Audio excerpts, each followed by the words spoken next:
जम्मू कश्मीर में सरकार गठन की हलचल आज और तेज हो गई। बीजेपी का दावा है कि पीडीपी के साथ उसकी बातचीत आखिरी दौर में पहुंच चुकी है और जल्द ही राज्य में दोनों दलों की सरकार बन जाएगी। वहीं गुजरात का दौरा रद्द करके जितेंद्र सिंह आज जम्मू कश्मीर जा रहे हैं। इस बात से भी ऐसा अंदाजा लगाया जा सकता है कि बात जो दोनों दलों के बीच में है वो चरम पे है और शायद अंतिम चरण तक पहुंच चुकी है। जम्मू कश्मीर में बीजेपी और पीडीपी की सरकार बनने में अब ज्यादा देर नहीं। बीजेपी महासचिव राम माधव की अगुवाई में पार्टी की एक टीम ने राज्यपाल NN वोहरा से मुलाकात की।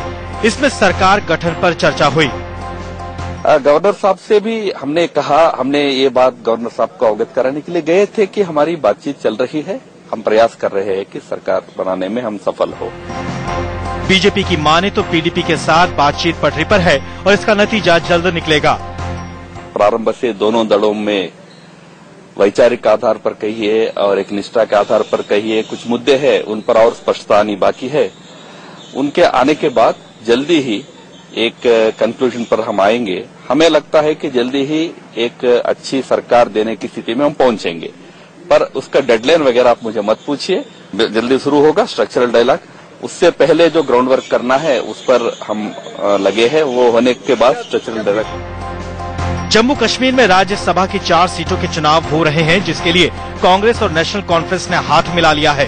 तो वहीं बीजेपी और पीडीपी में भी 2-2 सीटों पर 7 चुनाव लड़ने का समझौता हुआ है, जिसे गठबंधन का रास्ता साफ होने का सबूत माना जा रहा है।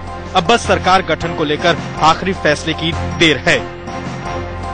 एक कॉमन मिनिमम प्रोग्राम बनेगा, वो बन जाएगा। उसमें कुछ प्रगति हुई है, कुछ एरियाज को कवर किया है, कुछ एरियाज को नहीं अभी। तो जब स्ट्रक्चर डायलॉग शुरू होगा, मेरे ख्याल में उसमें ज्यादा अब टाइम नहीं लगेगा, उसके बाद बात करेंगे। कितने दिन लोगों को और इंतजार करना होगा? कई परेशानियों से जूझ रहे हैं लोग। इंशाल्लाह जल्दी, आप भी दुआ करें, जल्दी इसमें हो जाएगा। शुक्रिया। तो ये थे नईम अख्तर साहब, जिनका कहना है कि जल्द ही अब फैसला जो है हो जाएगा सरकार को, और पीडीपी और बीजेपी शायद मिलकर सरकार बना सकते हैं। नीरज कुमार के साथ अजय जंडियाल, इंडिया न्यूज, जम्मू। और इसी पर बात करते हैं अजय जांडियाल से, इस वक्त जम्मू से हमारे साथ जुड़ गए हैं। अजय, अभी तक यही बात हो रही थी 10 सूत्री जो कार्यक्रम है, कॉमन मिनिमम प्रोग्राम की बात कर रहे हैं पीडीपी और बीजेपी, लेकिन नजरें इसी पर टिकी हुई हैं कि आखिर आर्टिकल 370 और आफ्सपा पे क्या निर्णय होगा दोनों ही पार्टियों का।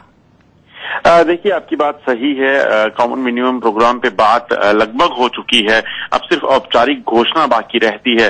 बिल्कुल 370 और आफ्सपा जो है 2 अहम मुद्दे थे, जिसको लेकर कहीं ना कहीं बीजेपी और पीडीपी दोनों को कॉम्प्रोमाइज करना होगा अगर उन्हें सरकार बनानी है, क्योंकि जिस तरह के नतीजे इलेक्शन के बाद आए हैं उसके बाद कहीं ना कहीं दोनों ही पार्टियां अगर सरकार में नहीं आती हैं तो अगली बार जो अगर चुनाव होते, री इलेक्शन होते, तो इसके नतीजे ऐसे नहीं होते, दोनों ही पार्टियों को नुकसान उठाना पड़ सकता था। इसलिए अब ये फाइनली माना जा रहा है कि सरकार बन जाएगी। थोड़े दिनों में इसका ऐलान हो सकता है। आज डॉक्टर जितेंद्र सिंह जो है विधायक दल की मीटिंग भी लेंगे, और एक बड़ा संकेत जो है पीडीपी और बीजेपी ने राज्यसभा की सीटों को लेकर जो गठबंधन किया है उसके बाद एक संकेत दे दिया गया है। और कल हमारी जो राम माधव से बात हुई तो दोनों पार्टियों ने संकेत तो दे दिया है कि साथ मिलकर जम्मू कश्मीर में सरकार बनाएंगी, लेकिन जो अहम मुद्दे हैं जिसको लेकर पीडीपी ने एक शर्त रखी थी बीजेपी के सामने, उस पर बीजेपी का क्या निर्णय है और कौन सी पार्टी कितना कॉम्प्रोमाइज करती है, देखने वाली बात होगी। बहुत बहुत शुक्रिया अजय पूरी जानकारी के लिए।